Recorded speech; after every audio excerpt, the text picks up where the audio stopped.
काय प्रमुख मागण्या काय सांगाल? नमस्कार सर, माझं नाव संतोष भगवानराव पाटील मनुरे आहे. आमच्या सालेगाव नगरीमध्ये गत 2 वर्षापूर्वी जलजीवन योजनेची तब्बल 1.5 करोड रुपयाची योजना मंजूर झालेली आहे. ती मंजूर झालेली योजना थेट सरपंच आपल्या शेतामध्ये खंदून डायरेक्ट त्याचं पाणी जे आहे ते त्यांच्या शेतीला देऊन शेती त्यांची बागायती करत आहेत.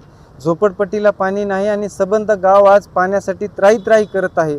या बिकट परिस्थितीत भीषण पाणी टंचाईमध्ये अतिशय तीव्र अन्याय आमच्या गावावरती होत आहे. आम्ही हतबल होऊन वारंवार BDO साहेबांना, त्या ठिकाणी CO साहेबांना, सगळ्यांना निवेदनं देऊन थकून या ठिकाणी जिल्हाधिकाऱ्यांच्या दरबारात न्याय मागण्यासाठी आलेलो आहोत.